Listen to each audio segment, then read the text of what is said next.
Subscribe to Mufti Tariq Online and press the bell icon for more videos. السلام علیکم ورحمۃ اللہ۔ ارشاد علی پشاور سے یہ بھائی سوال کرتے ہیں کہ اگر کسی شخص پر قرض ہو تو کیا اب اس پر قربانی واجب ہوگی یا نہیں؟ کیا حکم شرع ہوگا؟ پلیز رہنمائی کر دیں۔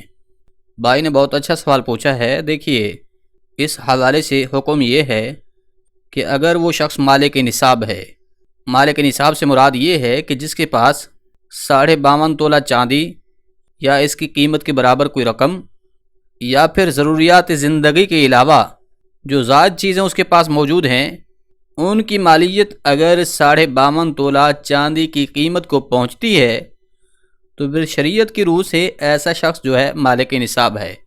اب فقہاء کرام نے بیان کیے ہے کہ اگر وہ شخص مالک نصاب ہے، اب اگر وہ اپنے مال سے قرض ادا کرتا ہے، یعنی کہ جتنا اس کے اوپر قرض ہے اس قرض کی رقم کو وہ اپنے مال سے ادا کر لیتا ہے، پھر بھی اس کے باوجود وہ شخص مالک نصاب رہ جاتا ہے، تو ایسے شخص کے لیے قربانی کرنا جو ہے واجب ہے۔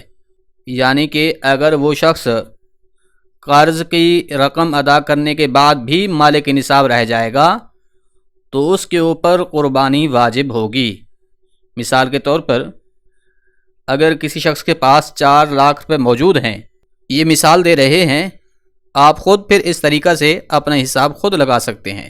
یعنی اگر کسی شخص کے پاس 4 لاکھ روپے ہیں اور اس کے اوپر قرض جو ہے وہ 1 لاکھ کے قریب ہے، اب اگر وہ شخص اس 4 لاکھ روپے میں سے 1 لاکھ روپے قرض ادا کرتا ہے تو پھر بھی اس بندے کے پاس 3 لاکھ روپے باقی رہیں گے، تو ایسا شخص مالک نصاب ہے، کیونکہ قرض کی رقم ادا کرنے کے باوجود بھی اس کے پاس اتنی رقم موجود ہے کہ جس کی مالیت 52.5 تولہ چاندی کی قیمت کے پہنچتی ہے۔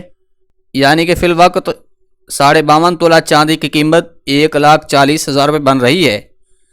اتنی رقم اگر اس شخص کے پاس موجود ہے تو ایسا شخص مالک نصاب ہے اور اس کے لیے قربانی کرنا واجب ہے۔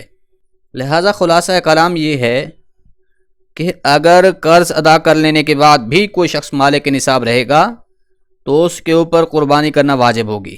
اب آپ اس سے خود اندازہ لگا سکتے ہیں کہ آپ کے پاس کتنا مال ہے اور آپ کے اوپر کتنا قرض ہے، اور پھر جو قرض ہے اس کو آپ مائنس کر لیں، اس کے بعد اگر آپ مالک نصاب رہتے ہیں تو آپ پر قربانی واجب ہے۔